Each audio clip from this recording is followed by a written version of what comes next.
Hey guys, Ramsey here. Welcome to another video. Today we have a Vintage Hall of Fame review. We are going to talk about a fragrance that goes all the way back to the 1980s, my favorite decade in perfumery. It is from the year 1987 and it is Creed's Vanisia. Now, I do not always take the time to dig out the old boxes, but the old box of the flacon is damn pretty. And there's beautiful stuff inside too, I think. I think there's like you get the usual Creed literature. You've seen these a million times if you own a Creed fragrance. Let me show you the flacon. And by the way, I don't know if you can see, but a little bit of this spilled in transit whenever I bought this a couple years ago. And this stuff outshined any other fragrance that was kept in my little cubby where I had this. Anytime I opened it up, when it first spilled, I would say probably for 6 or 8 months. Every time I opened it, I smelled Vanisia, just to give you an example of how strong and powerful this stuff can be. So I've got multiple batches of this, but I have a warning before we get into this as well. So this is the flacon. This is a 2013 bottle, by the way. This is a 2013 batch. Damn it. I actually had it right the first time. There you go. You can see right there at the end, the 1 and the 3. There it is. Well, there it is. 1 and 3. 13N01 is the batch code on this one. Absolutely beautiful. This is the freshest batch that I have, okay? Now, I also have a new bottle from the late 80s, I believe, or maybe 90s even.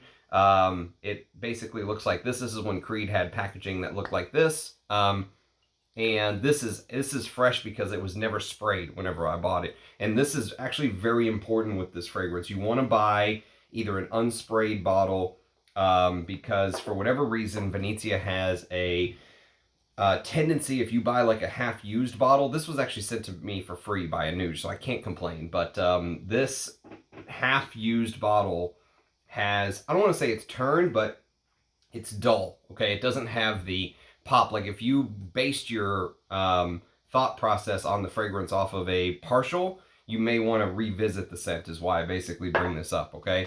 So Vanisia basically for me is a fragrance that I got in the very early days of my channel. So I actually bought my very first bottle of Vanisia around 2022, okay?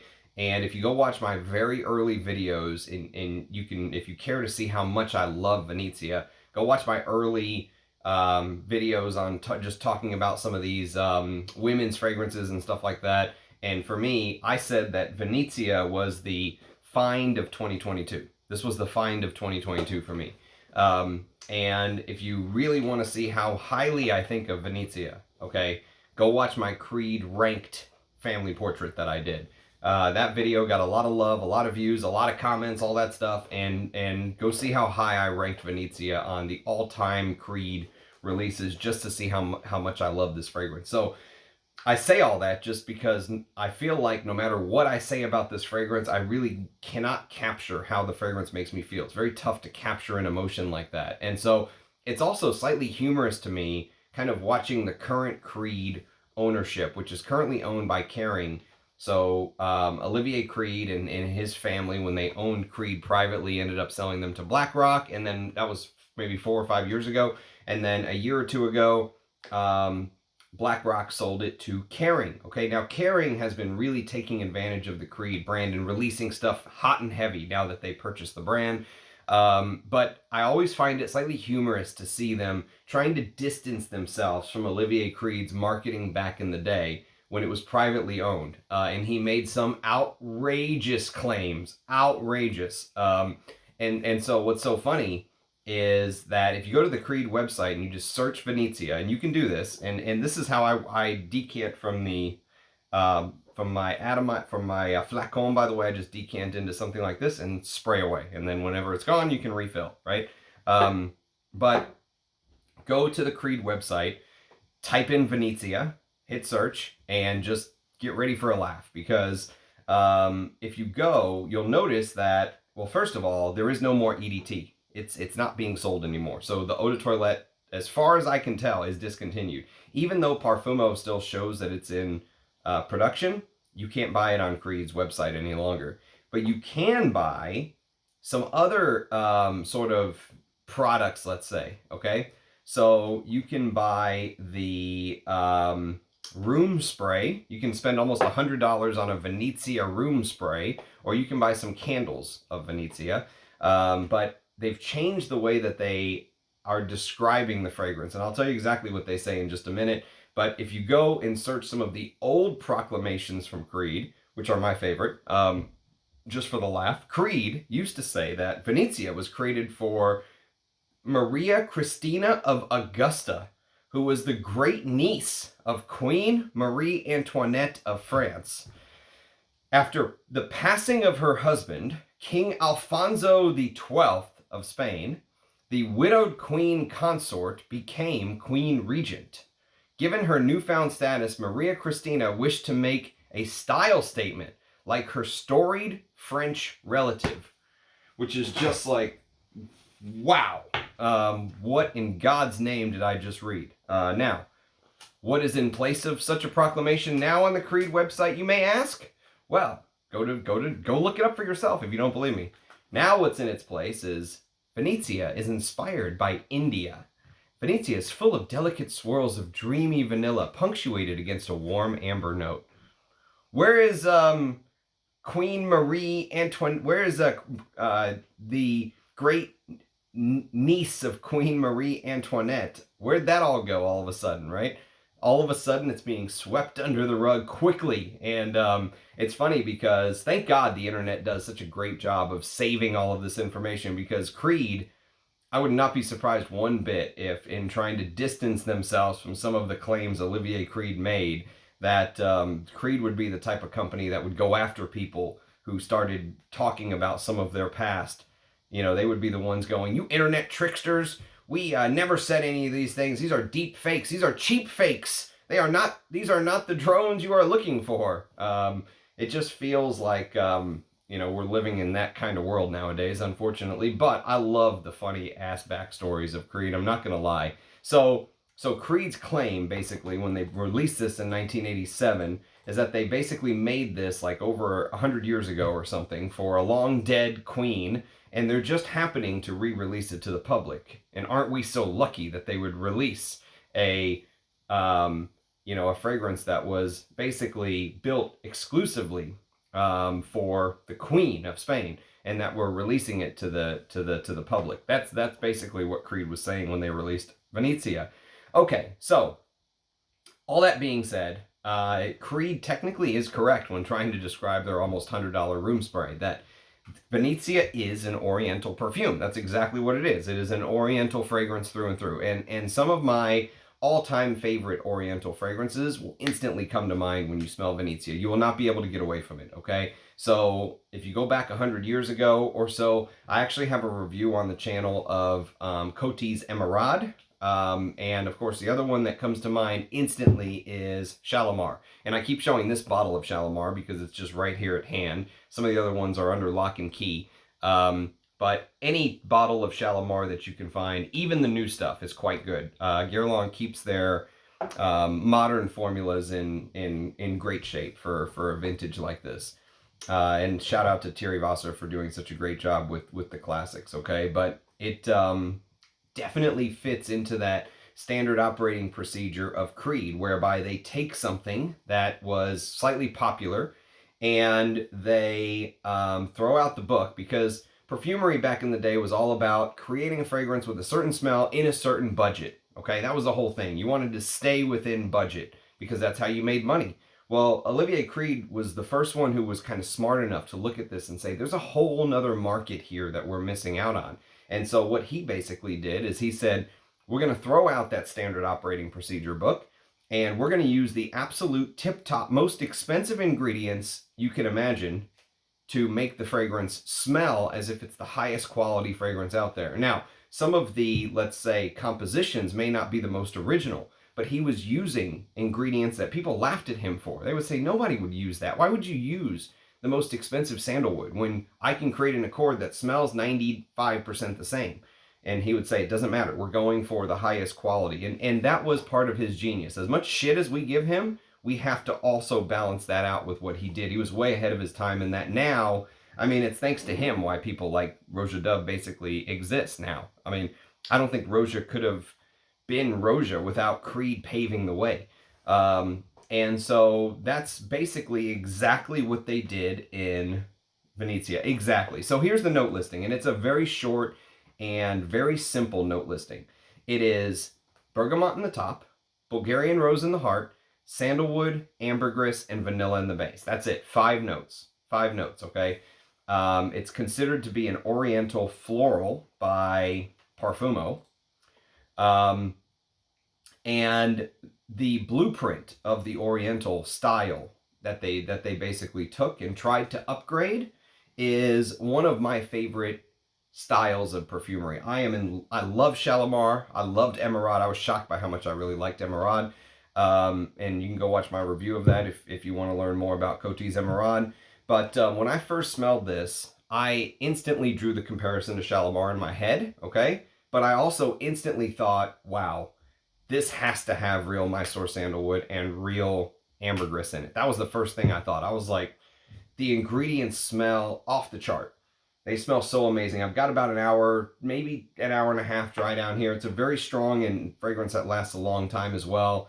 So I don't want to reapply. But I've got a 7-hour dry down here and about an hour and a half dry down here. And it just smells divine to me, okay? But it also smells extremely real. So here's the thing. Now that I've owned it a couple years and sat with it and lived with it and wore it in all situations and all that stuff, my thought is maybe it's not Mysore sandalwood. Maybe it's like a cord used to recreate this Mysore sandalwood-like smell. Potentially, maybe. And the other thing is maybe it's not real ambergris. Maybe it's salty ambroxan that Creed kind of created to give off that ambergris-like feel. Either way, whether it's real ambergris or Creed's patented salty ambroxan, the key point that you have to take away from this is that it smells real to me. That's the biggest thing. So when I wear Venezia, you know, I'm thinking that this smells like the real deal to me. And isn't that what matters in the end? That's the most important thing in this, is that overall how the fragrance affects you personally. Because I wear fragrances for me. If other people like it, great. If they don't, fuck them. So I could stand up here and tell you about all of the notes, which I'll try to do. I'll try to break down the very simple note listing. But if you take nothing else away from this Vintage Hall of Fame review, I would say take away the fact that Venezia emotionally moved me. Venezia is one of those fragrances, one of the few fragrances, especially on the niche side, that moved me. Diaghilev's another one. I wore this as my scent of the day yesterday, and I realized how low my bottle's getting, and it's making me a little nervous. But Venezia changed the way that I view perfume, okay? Very few fragrances had the emotional effect that Venezia had on me, okay? This thing just grabbed me and did not let go over 2 years. So onto the fragrance. Okay, so the only way I can describe a fragrance like this is through the eyes of a very excited mind and nose and all that stuff and how it makes me feel. So when you first spray Venezia, you're basically greeted with this very sprightly and very uplifting bergamot. And the bergamot literally seems to dance on your skin, okay? It's like it's sizzling in the skillet on your skin a little bit. The bergamot feels very vibrant and bright and slightly metallic, but not anywhere near as metallic as the bergamot in Shalimar. Rumor is that the bergamot mixture in Shalimar is something like 30% of the formula, bergamot. And bergamot is a very expensive ingredient. Most people don't realize it, but high quality bergamot is not cheap to get your hands on, okay? So instantly you will get that sort of recognition, that premonition of Shalimar, if you will, because instantly you're going to notice that 3 or 4 notes join the party very quickly, okay? That dancing bergamot on its own doesn't last very long, but in typical Creed fashion, I have to point out that Creed is known for its lighter scents. Not lighter, but fresher scents, if you will. And part of the freshness is the citrus notes in the top. Citrus notes make up a big part of it. Very few houses do citrus notes as well as Creed. That is one thing that they do really well. And I think it's one reason why frag heads maybe get bored of Creed as time goes on. Because they're like, you know, citrus notes just don't do it for me. I need more, right? Well, this blends more, which we're about to talk about, and that amazing citrus note. So when I hear somebody like Persile say, I hate the House of Creed, I don't like anything about them, right? And they laugh and all that stuff. And it makes sense. I completely see why. Smell this. Like if you're one of those people who's like, Creed sucks, I hate Creed, it's not for me, smell Venezia if you can. Venezia is like the crazy outlier to me. It's like the fragrance that if you would have put this under my nose, Creed would be like the last house I would have guessed. But now that I know it's a Creed, it makes sense because I can pick out some of the strengths of Creed in the composition. And one of those strengths is that citrus in the top. It smells so unbelievably beautiful when you first spray. I mean, it will just like capture your heart, right? So what ends up joining the party very quickly, within a minute or two, is this vanilla. And the vanilla comes across as not sweet, not modern, gloopy, synthetic, gooey, goopy, gluey, synthetic smelling vanilla, but almost like a slightly unsweetened vanilla that just adds this richness to the fragrance. Like, look at the color of the juice in here. That is the way that the vanilla feels. It almost feels like the vanilla was like left out in the sun. And somehow the sun has like imbued it with this sparkling golden hue, this golden warming aspect to the scent. And instantly that comes in.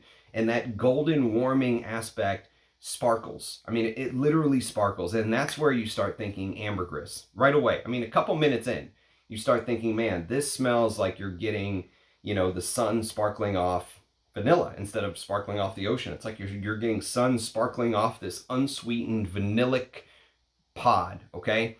And the sparkle, I assume, is that ambergris. That's what I assume anyways, but it's probably partly mixed with the way the bergamot comes in. Slightly metallic feel to the bergamot, and the ambergris all come together, okay? And it's beautiful. I mean, you can't help but just like take a step back, smell it, and just think, okay, the world is now a better place because of this scent. Like literally, that's how it makes me feel. So the next note out of the gate your nose will pick up, or my nose picks up, I should say, is rose. And for some reason, when you take rose and mix it with vanilla and bergamot and ambergris, it has this effect on the rose. So you know it's rose. You've smelled rose a million times, okay? 1,000 times, million times, whatever it is. And yet, it's almost like seeing like a single solitary rose just sitting in front of the Taj Mahal. It just seems so sensual and poetic and warming. Like it just warms your heart. And it also makes you feel like you're part of something bigger than yourself. Like you're wearing a piece of history wearing something like this. And there's a quote, a poetic phrase that is often attributed to an Indian poet. Rabindranath Tagore is his name. Sorry about butchering that, but he who is said to have described the Taj Mahal as a teardrop on the cheek of time. So if you just take that quote, teardrop on the cheek of time, and it's a perfect quote if you just replace teardrop with rose. Just imagine this solitary rose, so beautiful. And even if you don't instinctively love this style of perfume, like if you're like, these type of ambery, vanillic, oriental style fragrances are not for me. I don't like Shalimar. I don't like Coty Emeraude. I think you almost have to just sit back in awe and wonder at just the beauty of the ingredients inside of Venezia. To me, that's the way I feel about it. Now, somehow Creed managed to make this smell like a fragrance from 100 years ago when ethyl vanillin was first discovered and first started to get used in fragrances like Emeraude and Shalimar. And many times when a new genre of fragrances come out, that's why. It's because something new has come to the market. Ethyl vanillin in, the turn of the century, back in the 1910, 1920s was kind of one of those such discoveries, okay? So in Venezia, it feels like you're smelling a little bit of a throwback fragrance here because the vanilla feels so powdery, okay, and creamy, and obviously vanillic, and but it also has this dense richness to it, like a neutron star just kind of collapsing in on itself or something. There is this unbelievable amount of depth. The depth in Venezia is almost indescribable. It just feels like it just goes on and on and on, like looking into the pool and you just cannot see the bottom, and you have no clue what's down there. There's this mystery about the fragrance, unable to feel what's below and unable to see the end. It just goes on and on and on. And that's really what made me fall in love with Venezia. The quality of the ingredients. Obviously, I instantly made the connection to fragrances gone by years and years and decades ago. And at this point almost a century ago, right? Actually, more than a century ago, um, if you believe that Shalimar came out in 1922 instead of 1925. Parfumo says 1925, but many folks say 1922 is kind of the year that it was actually released. But we'll leave that discussion for another day. But the depth of Vanisia is really what instantly made me fall in love, and in the quality of the materials. Okay, so as much as I can describe that amber vanillic combination with the golden hue, the warmth coming through, this is a very warming fragrance. I mean, it's June. It's the first day of summer here in Texas, and I'm wearing Vanisia. I have no problem wearing this in any weather. Most people would wear this in the winter, but I could wear this anytime because the beauty of the floral notes and that sort of sprightly, vibrant bergamot in the top, if you will, okay? And it's so expertly blended and refined and crafted, and I just feel like, did Pierre Bourdon make this? This is my number one question for me, was it Pierre Bourdon who actually made this? Because many people attribute, Green Irish Tweed and all that stuff to Pierre Bourdon, but if this is his work as well, I mean, I think this cements him as like the greatest perfumer of all time. Or one of the greatest perfumers. He's already kind of on that Mount Rushmore of perfumers anyways, but if he did something like Vanisia, which is so close to my heart, and it's almost like, I think, a hidden gem, like a hidden jewel in the Creed collection that everyone tends to overlook, this just adds to this unbelievable resume of Pierre Bourdon. So as the fragrance dries down, more of the woody, muskier aspects of the sandalwood start to kind of shine through a little bit. They join the party even heavier, and I always interpret that sort of musky, woody, spongy Mysore sandalwood accord. Once it comes in to join the celebration, I always assume that with it comes this very posh smelling iris that isn't listed. And that adds to the powderiness of the composition, but it also adds to the luxurious side of the composition. Like, I could totally see some woman in like a mink stole walking in smelling like this. This just, to me, smells expensive. It smells high quality. It smells of high class. It smells of culture. It smells of somebody who knows something, like something you don't know. It smells of somebody who has been taught very important bits and pieces of history, and it just has that feeling of culture and refinement and enlightenment. That's a great word. It has this feeling of enlightenment to me. And when that iris feeling starts mixing with the rose, it gives it this full-bodied, like honeyed floral, but also with little specks of cinnamon come through. Okay, so the oriental composition is really starting to come together now. Imagine the iris, the rose, and it just melts perfectly into the fragrance composition as a whole. Some people may say that they pick up a lavender note in here or something like that. It's definitely possible. I wouldn't put it aside if there was something like that here to add to the depth. The fragrance just feels so rich and bold that I can't believe there's only 5 notes in here. But if I had to pick 3 fragrances to easily represent, to go off to another country and like represent what the oriental genre is all about, Shalimar, Emeraude, and Vanisia could easily be those 3 for me, easily. I wouldn't even have to think about it, and it's almost like saying, I'm going to put Michael Jordan, Kobe Bryant, and pick your third, whoever the best third player in the league is right now, whoever you want to add to that third spot, you're going to pick those 3, and you're going to send those players off, and they're going to represent basketball, and you're like, I mean, you're not going to be able to do that. Those 3 players in their prime. So that's how I feel about Vanisia. Vanisia is like that third amazing player that can represent the genre to the best of its ability. So since we're talking about vintage fragrances from 1987, and you're on my channel, and it smells like a fragrance from the 1920s, sometimes I have to reassure people about this in the comments. I get questions like this all the time. Can a man wear this? Because this was obviously marketed towards women in the mid 80s. I have absolutely no problem wearing this. Not only that, but this is one of those fragrances that transcends time for me. Like, this smells amazing on a man or a woman in the 20s, in the 50s, the 80s, the 2000s, the 2020s, and I could see myself wearing this until the day I die. I could easily see myself being an old man wearing Venezia, easily. Even though it's marketed towards women, you know, something like Shalimar for me is a top 10 fragrance of all time. So if you can just imagine wrapping your head around that Shalimar-like shell, but with Creed's high-quality ingredients kind of thrown in there, okay? That's the way it smells to me. A twist, a Creed twist on Shalimar. I always say Roja Dove Roja'd something up. Well, this is Creed creeding something up to me. And so, but there are some differences that must be addressed. Number one, even though this isn't a comparison video, you can't talk about Venezia without talking about Shalimar or Emeraude if you prefer, for you Coty fans. And so for me, Venezia does not feel as heavy or dense or as concentrated, if you will.